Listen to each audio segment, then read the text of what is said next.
Yep, we're on. Can we hear that? No, we are officially on, so...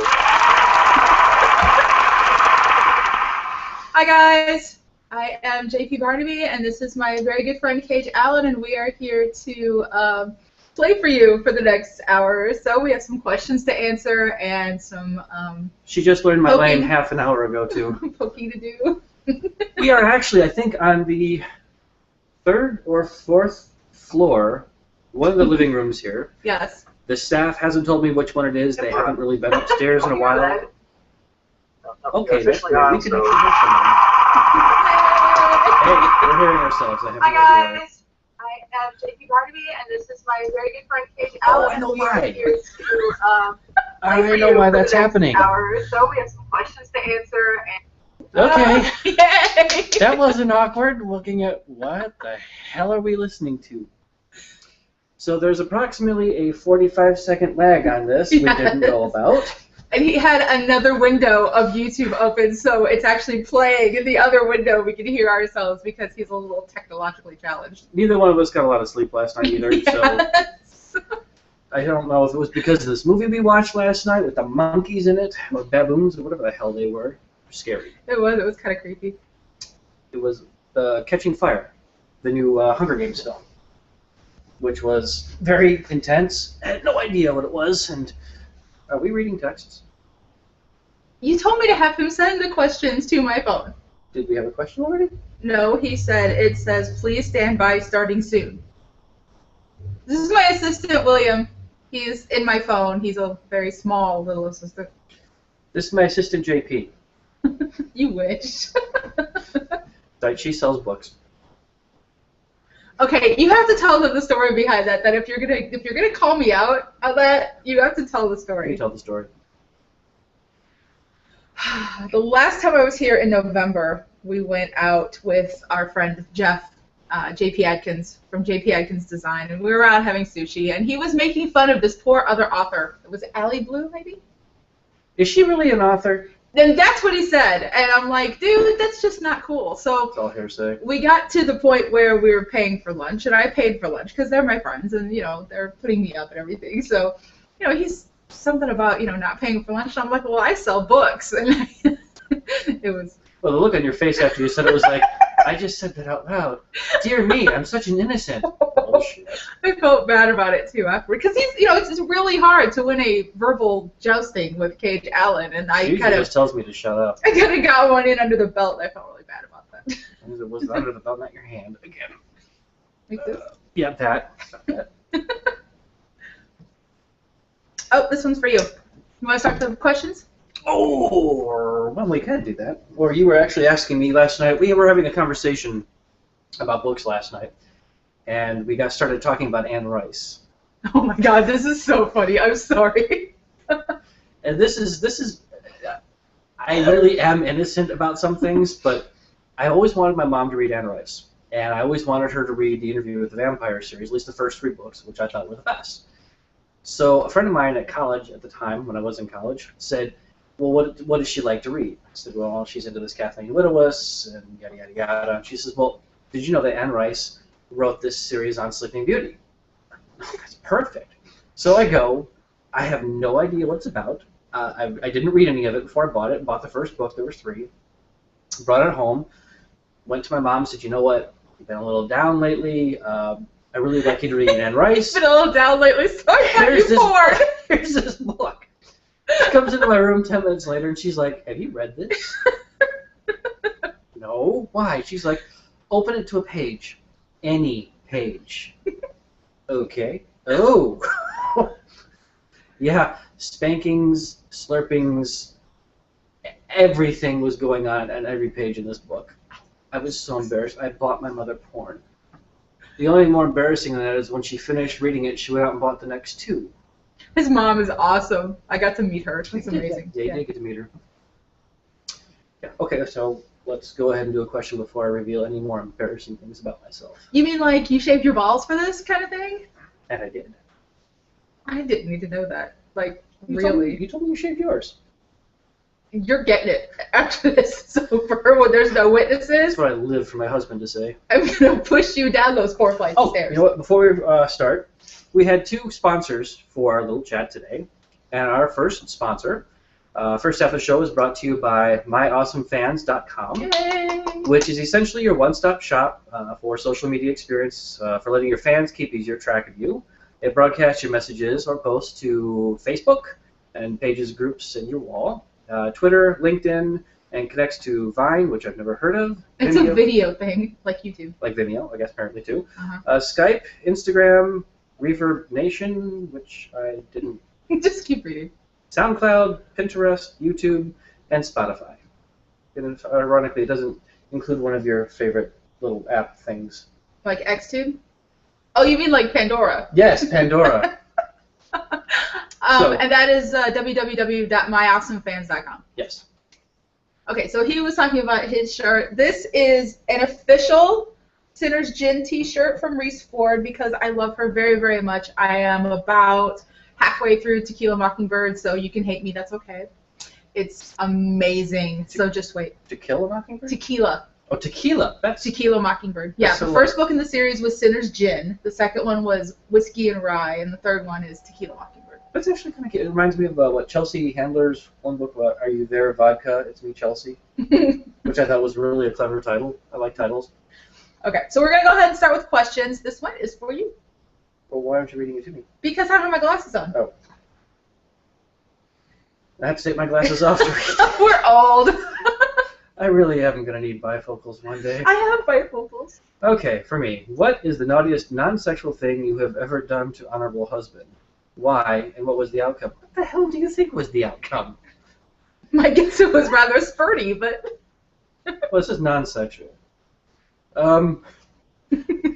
What is the naughtiest non-sexual thing I've ever done to him? Is there a naughty non-sexual thing? I honestly, non-sexual.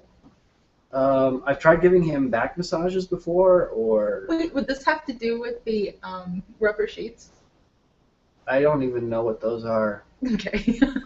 No, I'm thinking, I try to give him massages. He hates massages, can't stand them. I've tried bringing him flowers to entice him into a romantic mood, and he just looks at me and says, but they die. I've tried giving him romantic cards. I get chastised for spending money on cards. The naughtiest non-sexual thing. He's wonderful to take showers with. Love taking showers with him. And it's kind of fun to soap him down because he likes having his back scrubbed in the shower. So, I mean, that's kind of naughty. You keep talking like that, and he's going to text you and tell you to be quiet. I wouldn't be surprised. No, but he's wonderful to shower with. I highly recommend it, though you will never get the chance. Well, then. What's the naughtiest non-sexual thing you've ever done? I don't think I've ever done anything naughty that was non-sexual. That's why I will not play Truth or Dare with her, because I don't know anything she would not do. I won't drink out of those dumbass straws. Yes, my straw for the day.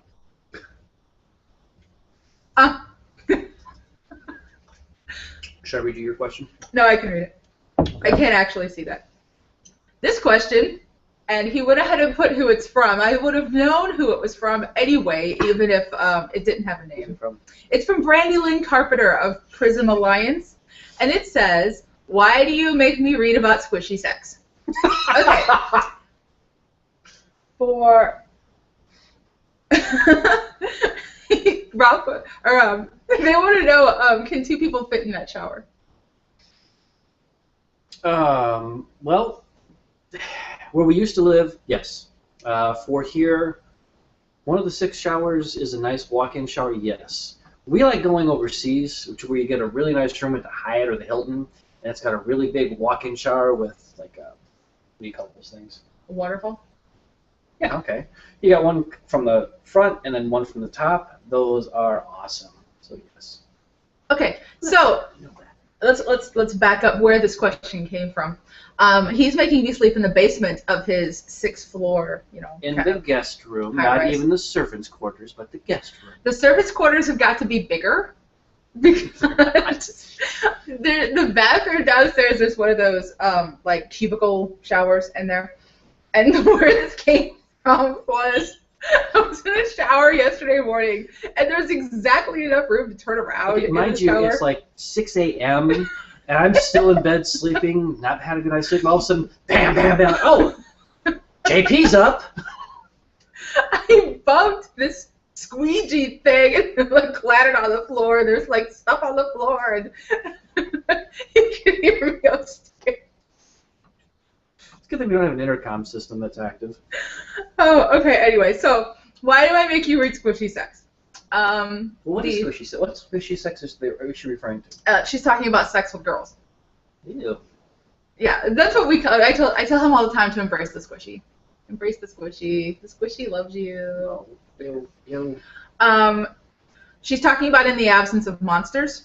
In the Absence of Monsters is a book about a dom who has a male and a female submissive, and the reason for that is because I'm bi. I have no issues with squishy sex. I have no issues with just about any sex because I like boys and I like girls, so, you know, I'm pretty much up for anything. Yeah. I didn't say I was up for incest. You can sit closer. In the Absence of Monsters, that was a fun little project. Oh yeah, Kage is my he is my reading partner. He's my beta. He tells me all of my passive sentences, which in my last book that I sent him, there were over 200 instances of passive sentences. So he got bored just saying that they were passive sentences and started putting in Britney Spears song titles every time he found a passive sentence. And Zig Zig Sputnik song titles. I'm like, you're an ass. I am her alpha beta. So now every time I try to write a sentence that's even remotely passive, I get hives. So I can't like sit here scratching. I can't write that sentence. And what's funny is when she's on Facebook and she's going through edits, I will leave her little comments like, "Oh dear God Almighty, Yeah. you did it again." And she gets on there and she's furiously typing away. I hate this word. I hate this word. He's only on page 3 and he's saying, "Oh dear God Almighty." Yes. And he loves my angst.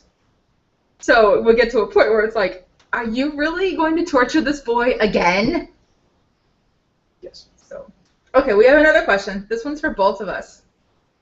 Because I'm an editor and ever curious about things in general, what are the most horrible, funny, or both editing mishaps that have happened to each of you? Well, you're an editor. Get out more. Stop. Editing mishaps. Okay, well, on mine recently, with a title that will not be named because you'll know what publisher it is, but they sent me my edits, and they said, okay, here's your edits for blah, blah, blah, and it was the wrong title. I'm looking at that going, I don't have a book called that. So I opened it up, and it's my book, but they had just messed up the title. Then, for the same book, I had requested some promo materials, and in the promo materials, they had, put in, this is the book and blah, blah, blah, and had put in the wrong title on the promo materials. Like, a different mistake, a different wrong title. And I'm like, this is nice. So that was probably my worst editing mishap. My editors at Dream Spinner are incredible. You can't even imagine. So one of the best things that they ever caught, though, I have to tell you, that was a guy named Brian, and he was reading Spencer, which comes out March 21st. And there was a place in there, and this doesn't have anything to do with the plot or anything, so I'll go ahead and give this away, but they were making pie. So good. They were making pie, and I had put in there that they were doing crusticide on this pie, and they were beating off, not doing that. and poking it with a fork. Only you don't do that with pumpkin pie, so I had to change to chocolate pie. But I'm like, this guy caught that you don't pierce the crust with a pumpkin pie. I thought that was amazing. So you didn't know that? Well, everybody knew that. The fuck do I cook? Like, never? All right, what about you, Mr. Perfect? My staff cooks. I don't worry about cooking. I just tell them what I want. Oh, that wasn't the question. Okay, Don't you hate it when your staff gets popped with grease, though? Yes. I have one of my publishers who edits online in real time with you using Google Docs, and that was new for me, and that took me some getting used to. I still don't like it. I don't like watching somebody go through my work in real time marking it up like that. Usually when I've sent it to them, I thought it was in pretty good shape, obviously. 90% of what my publisher catches with that is dead on right. It's usually the other 10% that's kind of hazy. But working in Google Docs real time is not something I recommend. I'd rather have my fingernails pulled out than go through that again. It's not a fun process. The other ones have been really good. I like going through a document and just saying. We're gonna edit that out. Yeah. Yes, I like this one. No, I disagree with it. Or no, I don't want to make that change. The other editors I've worked with, especially recently, even in Wild City for the anthology that's coming out, Butt Ninjas from Hell, it was nothing is imposed. They're like, you know what, we're going to tell you what we think. If you disagree with it, that's fine. We're not going to take your work away from you, and that was really nice. That was a very pleasant, easy process to work through. I've never had that. Dream Spinner, that's exactly how they do the editing. They send you the book, and they make suggestions. Okay, I think you should change this. I think you should change this. I am not following this or whatever. And then you change what you want to change and send it back to them. I have never had any publisher force edits on me. It's not so much force, it's like they just feel very, very strongly, and if you disagree, sometimes they will override. No, I've never had a publisher override my edits. Well, this is new for me, having a publisher not do that, so it's wow. Pros and cons to both. I mean, I'm not going to complain. The publisher for the one that works in Google Docs, I'm very, very pleased with the work that we've done together, and I like the books. So, do we have any question? Please tell me this one's for you. No, it's for you. But so far as the editing goes, the biggest one that we had issue with was the sex in the YA versions of the Little Boy Lost series. So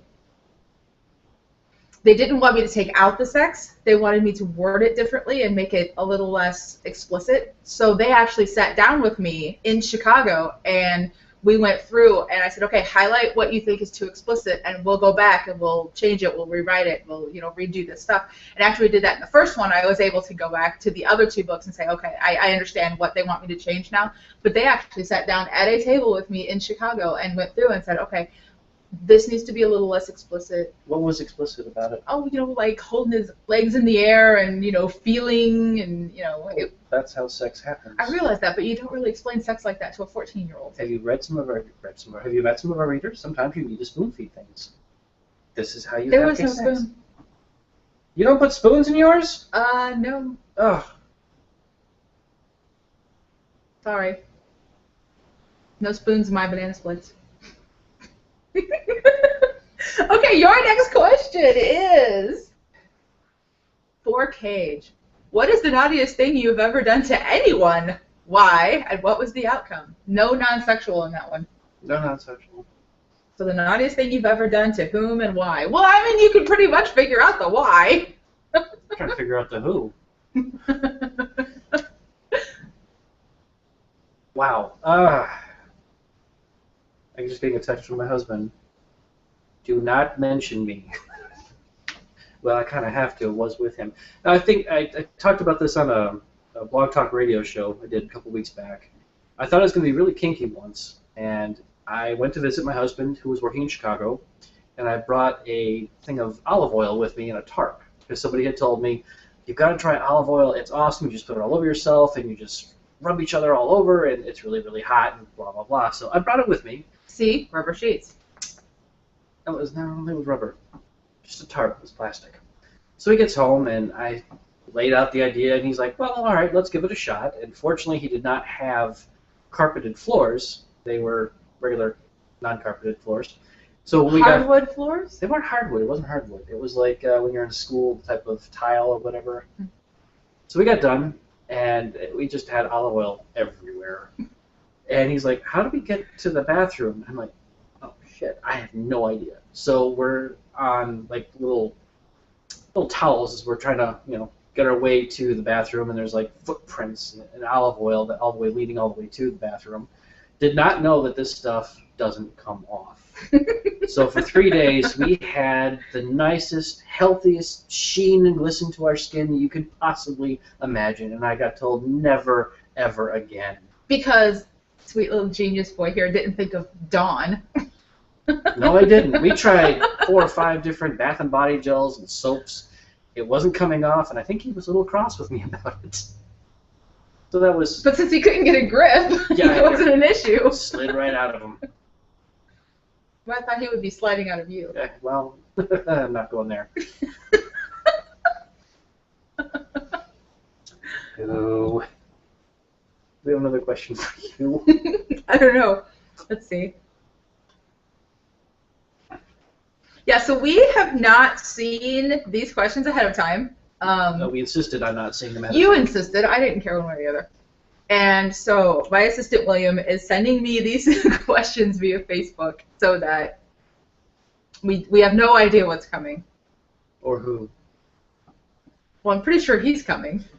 And we don't know who's sending them either because it would. Oh, except for the Brandy Lynn one. Yeah. But I'd have known that anyway.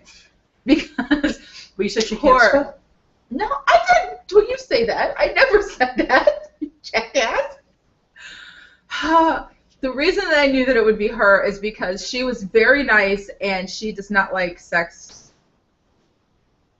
She doesn't like sex? She doesn't like reading Brandy about... Lynn, do you have kids? I thought I read you did, but you don't like sex. I hate you so much right now. That is no way to talk to Brandy Lynn. I was talking to you. No, you weren't. Do we have a question yet? William, you're slacking here. Yes, I have one. Okay. But the reason that I knew that it was her is because she did a very nice thing, and she doesn't like reading girl sex, boy and girl sex. Who does? So rather than giving me a bad review because it was something that she personally didn't like, she passed the book on to one of her reviewers who does like it, and they gave me a solid review, which I really appreciated.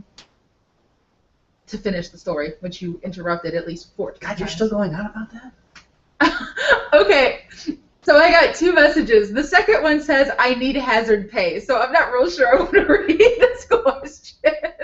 And you're right, baby. I promise you do definitely need hazard pay. For both, keeping in mind that JP writes, tear you out. You need to read this because I don't have my glasses on. Well, if it's not written, wow. That's what I said. Keeping in mind that JP writes, it's supposed to be tear your heart out, Oh, good. I thought it angsty was drama, just me. and Kage writes gay comedy. Do either of you like reading in genres or subgenres that have nothing to do with what you don't write? Yes, I am a big fan of Stephen King, and... Why don't you go first? I'm gonna hurt you. JP Barnaby. Well, I figured that you would need a minute because you're slow. What are you talking to them? You're supposed to be talking to them. I'm talking to you. Wouldn't know it. God, remind me never, ever to do this again. JP Barnaby.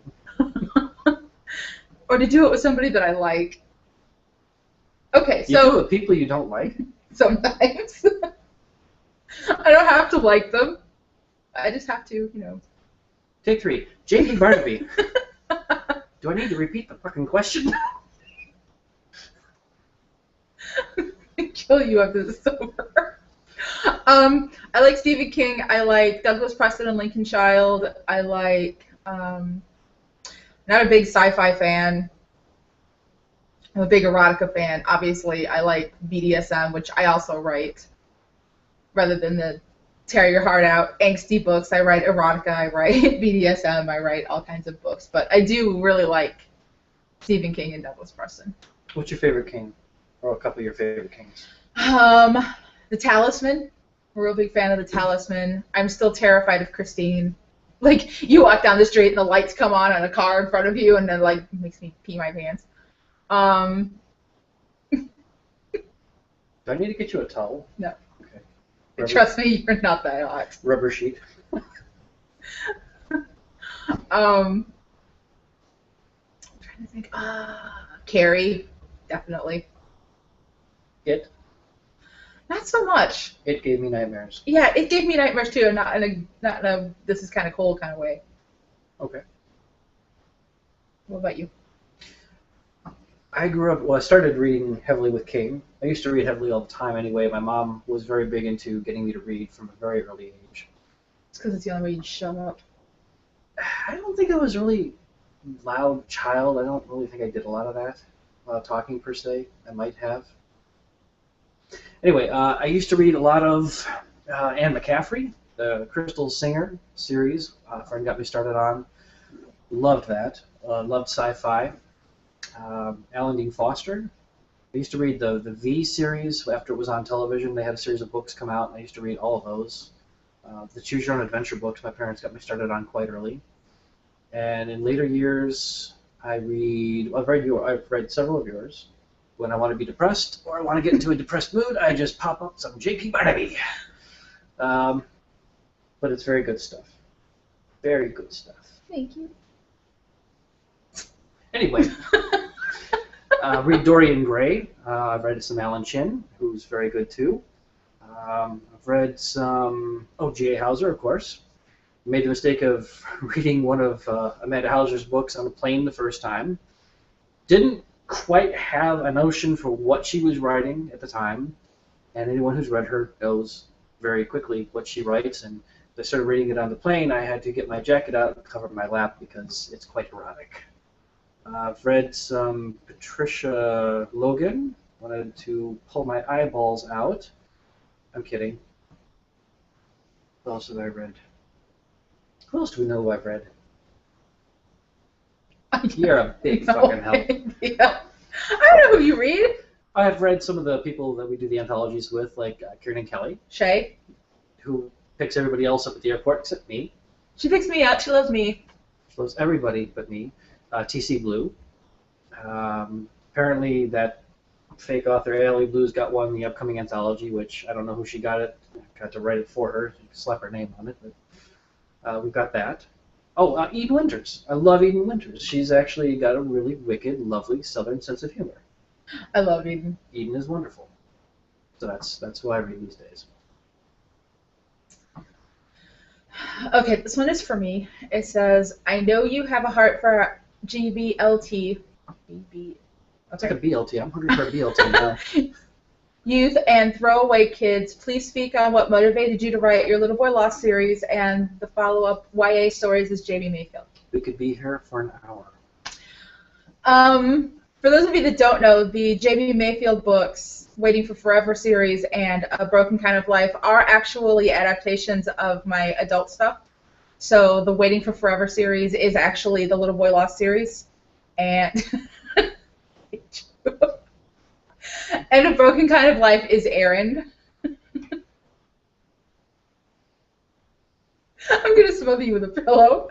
I swear to God. Why I wrote the Little Boy Lost series. I had read a 4-part kind of a dissertation by Brent Corrigan about his entry into the porn world, and it was compelling and it was really well done, and it just sparked the idea for Jamie Mayfield as part of that series. So I actually had the idea starting in the middle of the 3rd book and then wrote backwards and then wrote forwards. So the very first thing that I had was them reconnecting in the 3rd book. It's like writing a flash forward and a flash backward and a flash sideways all at the same time. And when I wrote the series, I had the first 2 books done when I submitted to Dream Spinner, but I didn't have the next 4 books written. So they took a really big chance on an unknown author that nobody had ever heard of. Ooh. And they gave me a 6-book contract, and I had to come up with the next 4 books in 3-month intervals. So it was a really, really good challenge. And they believed in me, and without Elizabeth of Dream Spinner Press, there would be no J.P. Barnaby. So she is one of my very, very favorite people.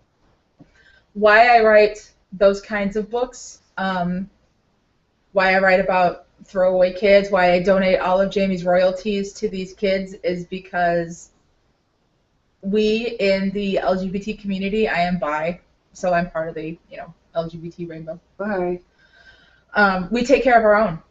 We always have and we always will, and I don't need the money from those books, so I would rather it go to kids who do need it. Plus, I wrote those books so that kids would be able to read those books and feel accepted and feel loved and know that there's somebody out there that cares about them, and I could not make money off of that.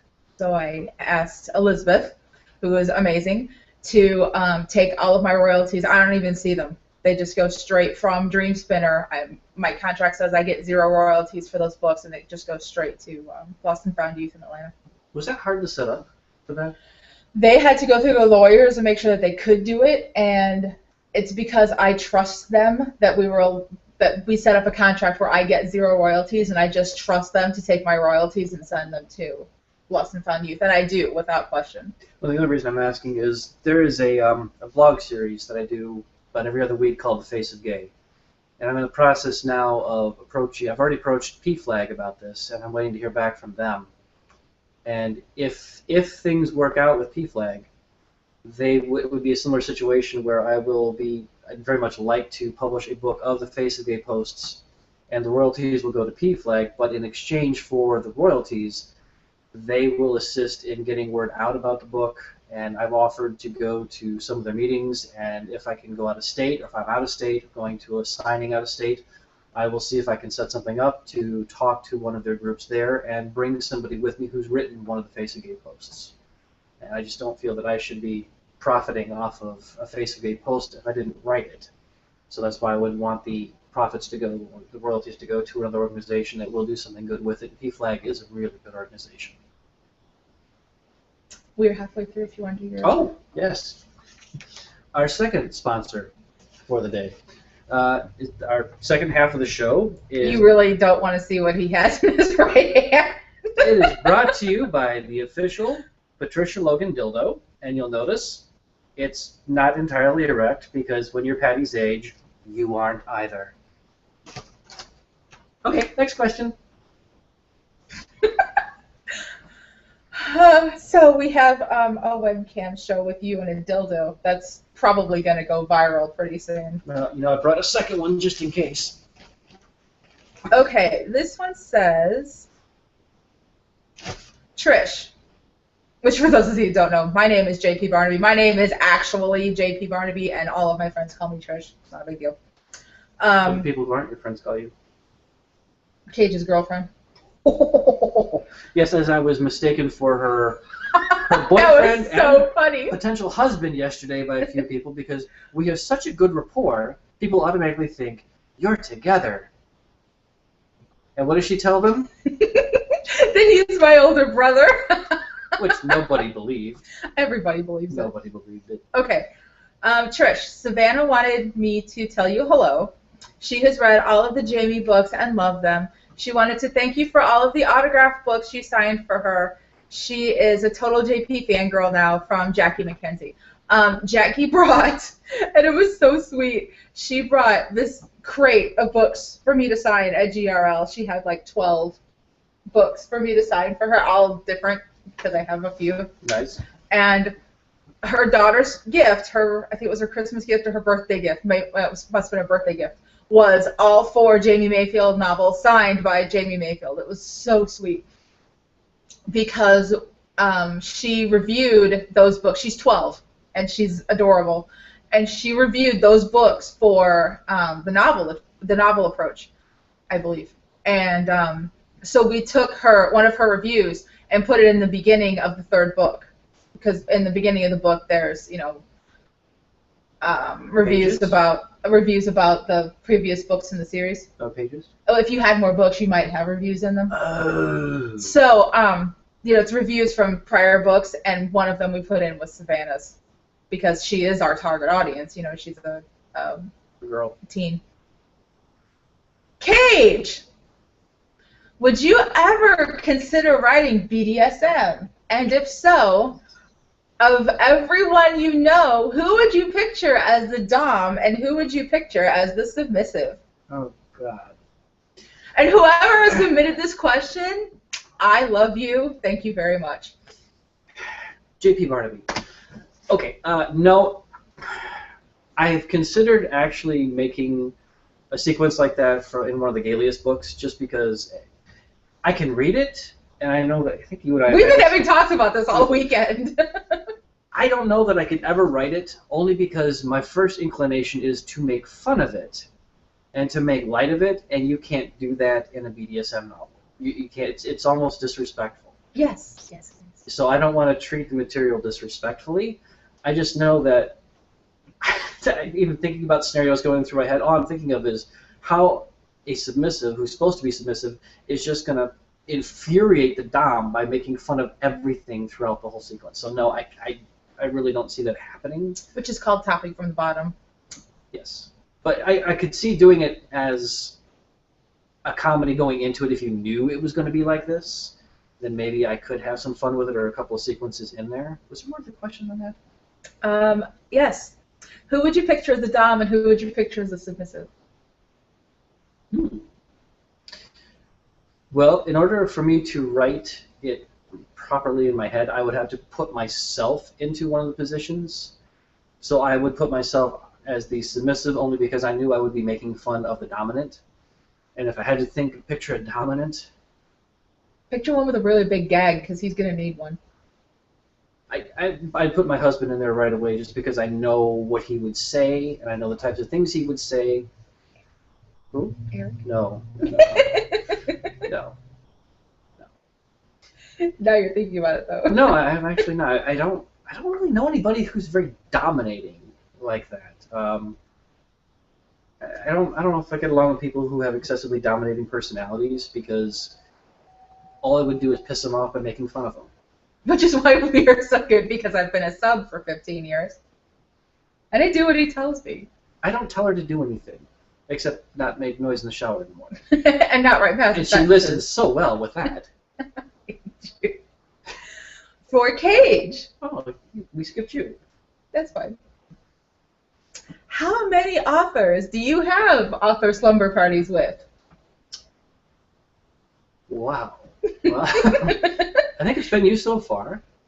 I have met a number of authors. Do you have authors sleep over often? I think it's the question. No. I think you may be the only one. And that's been twice. So obviously you did something right the first time. Yeah, I cried all over you like a teenage girl. Yeah, she came in and she's like, "What can I do?" I'm like, "Do you vacuum? Do you dust?" No. The staff's been slacking. And exactly, no. Got up this morning, she's like, "Make me breakfast." Yeah. So I did. Or I tried. I gave the order to. Yes. And he made a total mess. Well, yes, on mine. But no, it's rare. Honestly, it's a little bit rare for me to even have company here. I'm sort of social online, but I'm not really social in person. I'm social at conventions, but my idea when I'm home, I'm very much a nester. I like to nest in one place. I don't go out to the bars. I don't go out to parties. I'm pretty private, and I'm actually a bit shy when I'm at home. So it's rare for me to even have guests. And he is a fabulous host, I have to say. He picked up on things that I like Cheetos and Diet Pepsi, and he had them here for me when I got here. And pizza rolls. And pizza rolls, and all we've really been doing is eating and popping in movies. We watched Catching Fire, which was absolutely fabulous, and we watched X-Men First Class, yep, which was awesome. And an entire season of Vicious, which reminded me a lot of him and his husband. Ian McKellen and I can't remember the other guy's name, but it's funny, wonderful, funny show. Did you just vibrate? I'm sorry. I felt that from here. Yes, William vibrates me. He really does need hazard pay. I love this kid so much. He does so much for me. He's amazing. He vibrates in the wavelength she just loves. Yes, he She's does. like, "Oh, William just texted. Again." I don't even want to know what he's going to say to that. For both of you, what books do you have coming out in the next few months? Why don't you start? Oh, screw you. You have at least one. We've got the anthology coming out. We've got the Buttinages from Hell, which is the second in a series of the Butt series. Last year we had Butt Pirates in Space, which my story got ripped apart by every romance reader, I think, in the galaxy. That's what happens when you have people's nipples fall off. Oh, that was a funny part. And that was Kieran's idea. No, her idea was to lick it and put it back on. But this year was the Butt Ninjas from Hell. It was an anthology that was essentially thought up at Atlanticon, which is, I think, the May 5th weekend just prior to May 5th every year, which is an outstanding, fun convention in Atlanta. GLBT-related authors, actors, directors, artists, everything under the sun, and it's a wonderful, very welcoming place to go. And a lot of authors go there, so it's kind of neat to be around friends. And we kind of had this idea to put an anthology together. And last year's did pretty well, so we thought we'd do it again. And if this year's goes well, we will do another one for next year. JP's got a story in it too, which I read, and it's hysterical. And for all the people who think that she can only write angst, she has summed up her entire life into 4,000 words, and it's funny as hell. So that's the one thing I've got coming out this year for sure. And I am still progressing very slowly, but progressing on the second Galeas book. And I've got 3 other books in my head right now that I'd love to write. I just don't have the opportunity to do it. You've got, what, your next 8 releases coming out in the next few months? Because you sell books and write. So, yeah, I met RT last year, hanging out with my friend Jody, who is amazing. RT is what? RT is Romantic Times. It's a really, really big conference. It's like 5,000 people, about 4,099 of them are het. So it's like this huge conference with all these people, and then like 12 of us running around that write gay stuff. And so I'm in my hotel room, and I get a call from Kage. Hey, we're writing the anthology for Butt Ninjas. You should come write with us. Like, the fuck do I know about ninjas? Yes, I would love to come write with you. Just because I love you, and I will come write with you. So I had to think of something to write about, because I don't know anything about ninjas. I don't know anything about demons. I don't know anything about, the stuff that the anthology was actually supposed to be about. So I had to take it and put my own spin on it. So they are porn stars who are dressed up as ninjas for a porn shoot, and they get interrupted, and it was very explosive. It was very difficult for me to maintain 4,000 words of making it funny, but it was a challenge that he set for me. I know you can do this. I know you can write and be funny, and she did. So I did. It was wonderful. What do I have coming out in the next few months? In the Absence of Monsters just came out in January. I have Spencer coming out on the 21st. I have Andy, Go-Go Boy from Wild City, coming out on the 26th. We have the Butt Ninjas anthology coming out in April, and I have A Heart for Robbie coming out in either July or August, depending on when Dream Spinner gets that. My contract said July or August. And for those of you who read Aaron by J.P. Barnaby and you're curious about Spencer, I've read it. Yes, he was one of my betas. And I've also read A Heart for Robbie. I did not make him read Painting Fire, because he would just laugh all the way through it, because it's hardcore BDSM. But no, you will cry in Spencer. You will cry in A Heart for Robbie. And not because she used passive sentences, because we got most of them out. A Heart for Robbie is a story about a gay author who writes dystopian YA, and he has a baby via surrogate because he has just always wanted someone.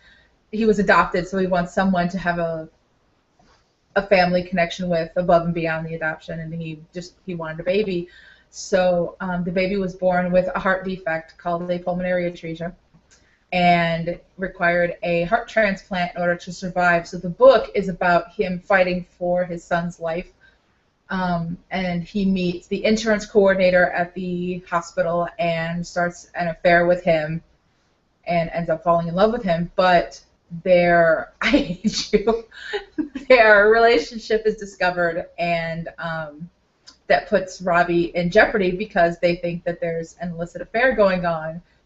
I'm really trying to have a serious talk here. You are so much trouble after this is over. Trying to take up my part of the screen. Keep going. And so the insurance coordinator, they figure out that they're having a relationship, and it jeopardizes Robbie's place on the transplant list. Keep going. You know that it was yesterday, right? Yes. And this book, the storyline about the baby and the transplant is about my daughter. She was born with pulmonary atresia, and she received her transplant when she was 5 months old, but the heart rejected and she passed away. She would be 22 now.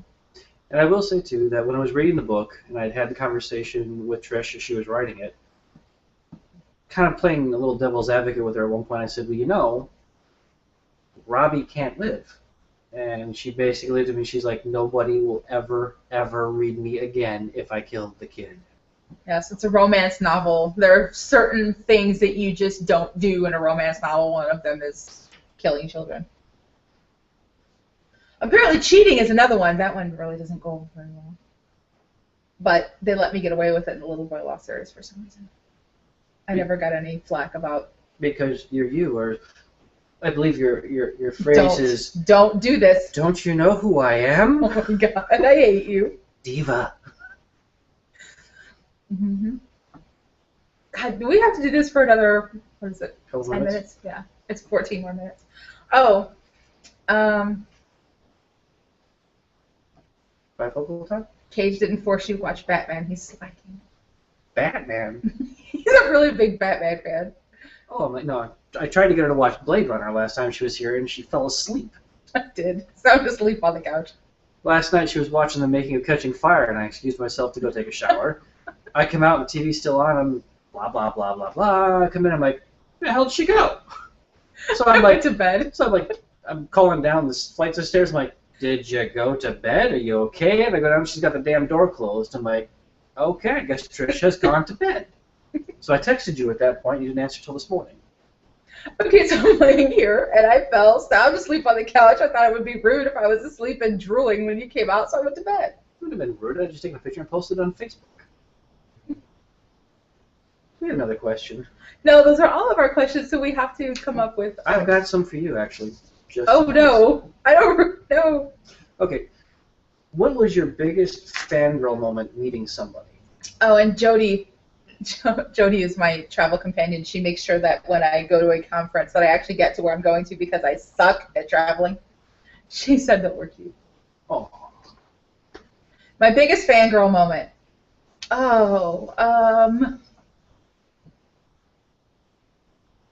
There are actually probably 3 huge fangirl moments for me that I show up at conferences and, oh my God. We only have 14 minutes. So that would be, not you. No, you should tell them how we met, but not now. Amy Lane. I just was like a teenage girl meeting Amy Lane, K.A. Mitchell at GRL, and Jordan Castillo-Price. Okay, why? Jordan Castillo-Price is huge. She's got a huge fan base, and she's just the nicest person. And when I did the body painting event, I was terrified because JP is amazing, and she's bright, and she's brilliant. Are you talking about yourself? No. And she's fearless, and she hangs out with porn stars. And Trish, on the other side of that, is none of those things. I'm very shy, and so when I did the body painting event, I was absolutely terrified. One of the boys actually gave me a medallion that his sister had given him. He goes, "Here, I want you to wear this during the event." And I would just, rub it because I was terrified. And he's like, "While you're wearing this, you're going to be okay. You have confidence. You're amazing. You're blah, blah, blah." Put this around your neck and rub it. Yes, and he put it around my neck. And he was... Anyway, so I'm like rubbing this thing over and over and over again because I'm freaking out. And I go out into the hallway to give Joyfully Jay, who was passing out. My friends just came so together for this for me. I could not believe it. I must have had 8 or 10 people helping me with this body painting event, and they were just incredible. Joyfully Jay was giving out postcards to people as they were coming in. So I went out to look to make sure that everything was going okay, and there is a line all the way down the hall. And I'm going, oh my God, and the first person in line was Jordan Castillo-Price, and I'm going, oh. And it was amazing. That was my biggest fangirl moment, was Jordan Castillo-Price, K.A. Mitchell. And being on a panel with Amy Lane and K.A. Mitchell, I could have kissed them for setting me up with this. I'm like, oh my God. It was fabulous. Okay, those were fangirl moments. They That was are. good. Okay, so we have 10 more minutes. I went to Atlantica the first time, and it's this tiny little thing, and it was just absolutely amazing. All of these people. So I was staying with Shay, and Shay had set all of this up. I'm just kind of following her around. So we get to the event, and we're walking in, and there's tables on the outside, like in the lobby area, and then you go in, and there's the dealer room, which is where the Dream Spitter table is set up, and where we were doing our books. And there's this guy sitting at this table outside of the dealer area, and I walk by, and I'm like, God damn, he's cute. He's got glasses. It's like a trifecta of cute for me. And so I walked in and sit with Shay, and I'm like, hey, there's a guy. And of course it's a gay conference, so I have absolutely no shot at all, because this is my biggest problem. I go out with all of these gorgeous, hot guys. They're all gay as daisies. I know. So, like, Shay, who's that guy out there? He's really, really cute. She's like, I don't know. She had picked me up from the airport. What the hell did she give a fuck for? So we go out, and we're looking, and he's sitting there, you know, with all these cartoony kind of book covers. I'm like, he's adorable. And I look at one of the covers, I'm like, oh my God, that's Kage Allen. You know, I see him all the time on Twitter and Facebook, and I'm like, no, I'm not talking to him. We went back in the other room, so I'm like, oh my God, I'm, you know, a little shy, and he's really snarky, and he's going to be mean to me, so I went back in the other room. Well, I did end up talking to him for about 5 minutes at the conference. I got up the balls to go say hi to him. And Well, it was the next day. yeah. It was the next morning, and I think I was walking out with TC Blue, and I think we saw Shay or Kieran at that point, and you were with them, and out of nowhere, because sometimes it happens, you get this person walking up to you, and she's like, oh my God, it's Kage Allen. And I'm thinking, be nice. Which sparked the whole, oh my God, it's JP Barnaby thing. I'm panicking at this point because I'm like, who is this nutcase? I don't know who she is. I'm looking for security. And we've been friends ever since. But one of her friends last year, this is why you don't always be snarky. Trish was out to lunch with one of her friends, and she sent me a picture. Oh, poor Nick. Poor Nick. She sends me a picture, and I just said something about, what, nice boobs. And she's like, okay. I'm like, no, not you, him. It was being funny. He doesn't really have man boobs, right? So I'm at AtlantaCon last year.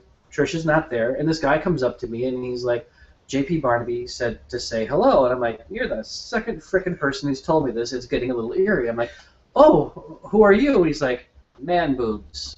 I'm looking around for everyone because everyone has gone. I have nobody looking out for me. I could be stabbed, shot. No security, nothing. Scared the hell out of me. So you've never seen an author backpedal his ass like you've seen me do for that. You totally deserve that, too. And he was really the sweetest guy. And I had met Nick at Atlanticon the year that I went. He happened to be from Chicago. So now we go out to lunch all the time, or we will, you know, hook up at Pride or whatever. He's just the sweetest guy. We got another question. And the question is, who is your favorite adult entertainer? Are we talking porn star? My guess, yes. Oh, you want to go first on that one? Mine's really easy. Go ahead. You know, the staff must be here. It would be Drake Jaden, obviously, because he's my best friend. So, that's bizarre.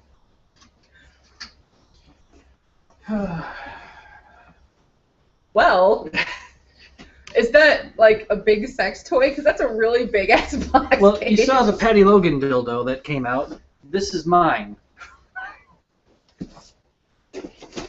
Now, as far as adult entertainers go, that was awkward.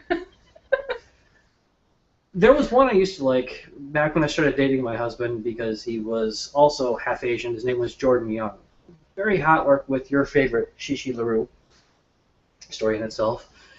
And I really liked his work, and he went on to go legitimate pretty well. Brent Corrigan's not horrible. There is no going legitimate. Their business is legitimate. Okay. He went into a different field away from Thank porn, you. out of porn. How's that? Because you're right. These days, somebody sent me some video with Matthew Keating, who is now transitioning. So that was different.